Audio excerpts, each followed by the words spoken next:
Assalamualaikum warahmatullahi wabarakatuh. Bu Riza hari ini mau menjelaskan mengenai prosedur ini adalah salah satu nanti tugas kalian, yaitu adalah membuat modul yang menjadi bahan ajar dari tugas akhir kalian gitu ya. Jadi kalian sebelum membuat yang namanya modul, kalian harus tahu dulu bagaimana prosedur pengembangan bahan ajar itu sendiri. Di sini nanti kita akan melihat bahwa ada beberapa tahapan dari prosedur pengembangan bahan ajar. Namanya saja prosedur, berarti ada beberapa hal yang harus kalian lalui untuk melakukan yang namanya pengembangan bahan ajar. Yang pertama harus kalian lakukan adalah analisis. Ya, di sini analisis ini adalah tahapan pertama yang harus kalian lakukan sebelum kalian membuat yang namanya bahan ajar. Kemudian yang berikutnya adalah mengenai perancangan.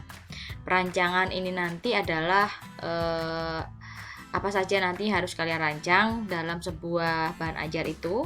Kemudian ada tahap pengembangan. Setelah kalian rancang lalu kalian mengembangkan. Setelah mengembangkan, kalian nanti akan mengevaluasi bahan ajar itu. Kemudian biasanya bagian dari evaluasi ini adalah dari ahlinya gitu ya. Jadi nanti ketika kalian sudah mengembangkan, kalian harus ada yang namanya evaluasi dari bahan ajar kalian itu nanti seperti apa, apakah ada perbaikan atau tidak, itu nanti ada tepatnya di bagian evaluasi. Kemudian proses revisi. Jadi setelah dievaluasi mengenai bahan ajar yang sudah kalian rancang dan kalian kembangkan, nanti kalian harus melalui tahap revisi ini.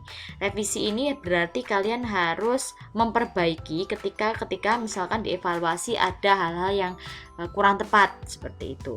Setelah direvisi, kemudian kembali ke tahapan analisis tadi. Dan kalau sudah cocok, kalau sudah betul, maka nanti bahan ajar itu sudah siap digunakan oleh peserta didik kalian. Itu adalah kelima tahapannya. Kita akan menjelaskan satu persatu di slide berikutnya. Nah, ini tahapan pertama tadi adalah tahap analisis. Tahap analisis nanti kalian harus tahu beberapa hal sebelum kalian membuat ataupun kalian merancang sebuah bahan ajar. Yang pertama harus kalian lakukan adalah kalian harus mencari informasi mengenai perilaku dan karakteristik siswa. Seperti di pertemuan-pertemuan sebelumnya bahwa Bu Riza pernah bilang yang namanya bahan ajar itu kan harus unik ya. Uniknya bagaimana? Uniknya adalah ketika bahan ajar itu nanti digunakan dengan karakteristik siswa yang berbeda-beda sebagai pengguna bahan ajar itu sendiri.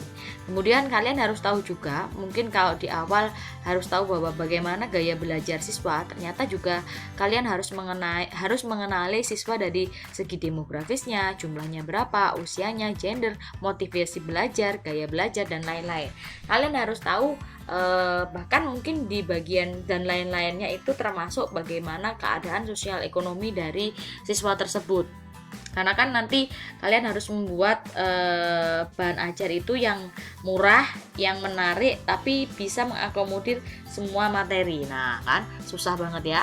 Terus kalian juga harus mengimplikasikan informasi yang telah dikenal ke dalam rancangan bahan ajar. Jadi nanti kalian setelah mencari informasi tadi, maka harus kalian masukkan ke dalam rancangan bahan ajar itu tadi. Seperti itu nanti adalah tahapan dari analisis. Itu mulai dari mencari tahu di bagian siswanya itu sendiri, kemudian kalian masukkan ke dalam rancangan bahan ajar. Kemudian rancangan bahan ajar itu adalah tahapan kedua. Di bagian perancangan itu nanti kalian harus tahu beberapa hal. Ada 4 hal di sini yang harus kalian pahami. Kalian nanti harus tahu ini nanti dasarnya adalah kurikulum yang berlaku. Kurikulum yang berlaku itu apa? Kalau sekarang ini kurikulum yang berlaku adalah kurikulum 2013. Berarti nanti kalian harus benar-benar paham terutama di bagian Permendikbud nomor 37 tahun 2018.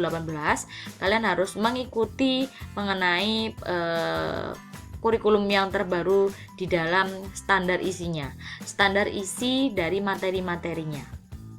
Karena nanti dari kompetensi dasar yang ada dalam kompetensi inti, kompetensi, kalian harus bisa merumuskan tujuan atau kompetensi pembelajaran berdasarkan hasil analisis tadi. Kalian tahu bagaimana siswa kalian, kemudian kalian harus bisa merumuskan tujuannya. Bagaimana nanti apa saja yang harus dicapai siswa, kalian harus tahu juga, kalian harus sesuaikan dengan karakteristik siswa kalian. Seperti itu ya. Kemudian pemilihan topik-topik materi pelajaran itu nanti akan masuk ke dalam indikator-indikator materi. Jadi nanti kira-kira materi apa saja yang sesuai dengan kompetensi dasar yang diinginkan dari kurikulum. Itu adalah hak dari gurunya untuk memperluas atau menjabarkan topik-topik mana saja yang masuk dalam kompetensi dasar. Kemudian pemilihan media dan sumber belajar. Ini bisa berupa media cetak dan juga bisa berupa media demonstrasi ataupun media-media yang lain. Jadi nanti ketika kalian sudah bikin bahan ajar, kalian harus menentukan kira-kira medianya untuk menyampaikan bahan ajar itu seperti apa, yang cocok bagaimana. Kemudian pemilihan strategi pembelajaran. Nah, masih ingat di dalam strategi pembelajaran ya, kita harus tahu bahwa ada yang namanya strategi apa? Pengorganisasian, benar. Terus strategi apa lagi? Strategi pengelolaan kelas atau penyampaian. Ayo diingat-ingat ya. Jadi nanti harus tahu dulu mulai dari strategi pengorganisasian, strategi penyampaian sampai dengan strategi pengelolaan kelas. Itu harus seperti apa? Harus tahu bahwa itu nanti juga menentukan bagaimana kalian mengurutkan sajian materi kalian dan juga aktivitas pembelajaran apa yang akan dilalui oleh siswa kalian atau peserta didik kalian. Nah, itu adalah tahap analisis yang pertama tadi, yang kedua adalah tahap perancangan. Tahap perancangan ini benar-benar harus kalian perhatikan sebelum nanti kalian mengembangkan di tahap yang ketiga. Nah, tahap yang ketiga adalah tahap pengembangan. Tahap pengembangan ini nanti kalian setelah melakukan perancangan di tahapan sebelumnya tadi, kalian harus melakukan yang namanya pengembangan. Setelah kalian menentukan topik-topik, menentukan media apa saja yang nanti akan kalian gunakan, memiliki pembelajarannya, maka pengembangan ini nanti kalian harus bisa menuliskan. Nah, ini ya, tahap penulisan bahan ajar secara utuh, garis besar. Kemudian tuliskan apa yang dapat ditulis di sini, maksudnya adalah dari materi-materi atau topik-topik yang sudah kalian tentukan di awal tadi di bagian perancangan atau rancangannya. Kemudian tulis dan kembangkan bahan ajar sesuai dengan karakteristik siswa sebagai pengguna. Karena yang namanya bahan ajar itu nanti modul terutama itu nanti harapannya adalah siswa bisa belajar secara mandiri gitu ya. Jadi kalian harus tahu juga karakteristik siswa kalian itu seperti apa. Kemudian bahan ajar yang dikembangkan memberikan pengalaman belajar aktual. Pengalaman belajar ini adalah hal apa sih yang mereka dapatkan dari belajar topik itu tadi. Jadi biasanya pengalaman belajar ini nanti lebih kepada kata kerja operasional, bagian dari tujuan pembelajaran. Itu adalah biasanya masuk dalam pengalaman belajar. Kemudian penggunaan sumber belajar, ragam media, aktivitas, dan umpan balik sangat efektif bagi belajar siswa. Jadi nanti sumber belajarnya juga harus ditentukan. Yang namanya sumber belajar itu tidak hanya satu, tapi banyak sekali ya dan bermacam-macam. Sesuaikan dengan kira-kira nanti siswa kalian suka dengan apa, sumber belajar mana yang paling efektif digunakan untuk siswa. Kemudian berikutnya adalah jangan lupa perhatikan mengenai gaya bahasa teks, naratif, argumentasi, mudah dipahami.